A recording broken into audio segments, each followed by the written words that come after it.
Hello everyone. अब आपको इस चैनल पर टीजीटी पीजीटी की जो मैथ्स होती है उसका सलूशन मिलने जा रहा है। हमने अभी जो शुरू किया है पार्ट वो बच्चों अलजेब्रा का पार्ट शुरू किया है, जिसमें हम थ्योरी ऑफ इक्वेशन के क्वेश्चन कर रहे हैं, जिसके हमने शुरू के 4 क्वेश्चन आपको दे दिए हैं जो प्रीवियस ईयर में पूछे गए हैं। ये क्वेश्चन भी 2016 यूपी टीजीटी का ही है। तो देखते हैं क्वेश्चन किस तरह से है। इक्वेशन आपको दे रखी है x square plus x plus equal to zero, जिसमें ए की वैल्यू ग्रेटर देन जीरो है। कह रहा है इसके रूट्स जो है रियल एंड डिस्टिंक्ट हैं। तो अब आपको इस इक्वेशन के रूट्स के बारे में बताना है। तो अगर इसके रूट्स रियल एंड डिस्टिंक्ट हैं तो इस इक्वेशन के लिए जो डी की वैल्यू होगी वो कैसी रहेगी, ग्रेटर देन जीरो रहेगी। तो इसके लिए डी की वैल्यू निकालते हैं, क्या होगी। यहाँ पे ए की वैल्यू 1, बी की वैल्यू 1, सी की वैल्यू कितनी है, ए है। तो बी स्क्वायर माइनस फोर इसी निकालते हैं। बी स्क्वायर यानी 1 का स्क्वायर माइनस 4 A1, सी की वैल्यू ए जो कितना आएगा, ग्रेटर देन जीरो हो जाएगा।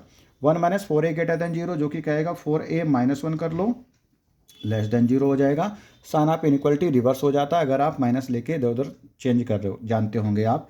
तो डिटेल में नहीं, इसका सोल्यूशन ही मैं दे रहा हूँ आपको कॉन्सेप्ट के लिए। डिटेल में आप खुद से पढ़ेंगे, ठीक है।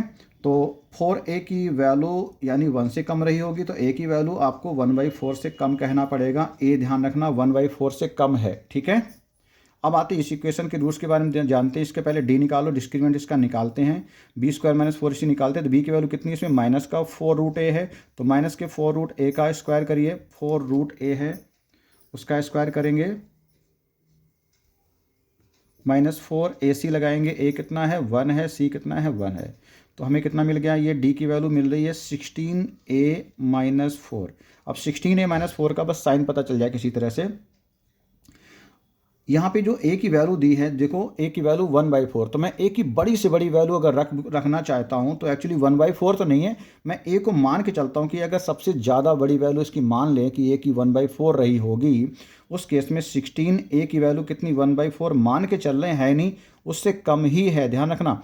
तो इस एक्सप्रेशन की जो वैल्यू अभी आ रही है उसकी वैल्यू जो आने वाली वैल्यू उससे कम ही होगी, मैंने मान के चल रहा हूँ। तो यहाँ पे क्या मिला, 4 से कैंसिल करो, 4 मिला, 16 को कैंसिल किया, 4 माइनस 4 जीरो आ रहा है कब, जब ए की वैल्यू ठीक 1/4 मैंने ले ली, लेकिन उससे तो कम है ए की वैल्यू। तो इसकी वैल्यू 1/4 से कम है, तो कम वैल्यू के लिए इसकी वैल्यू कम मिलेगी। तो 4 से नहीं, आप 4 से कुछ कम वैल्यू से 4 को सब्ट्रैक्ट करोगे। 4 से कुछ कम वैल्यू से तो 4 सब्ट्रैक्ट होगा नहीं। आंसर कैसा आएगा, जीरो नहीं आएगा, नेगेटिव आएगा। तो एक्चुअली इस एक्सप्रेशन की वैल्यू कैसी है, लेस देन जीरो है, ध्यान रखना लेस देन जीरो है। और अगर डी की वैल्यू लेस देन जीरो हो जाती है तो उस केस में आप क्या कहते हो कि रूट्स आर इमेजिनरी कहते हो। रूट्स कैसे होते हैं, इमेजिनरी। तो आपका ऑप्शन कौन सा हो गया, सी आंसर रहेगा, ठीक है। मिलते हैं next, thank you very much.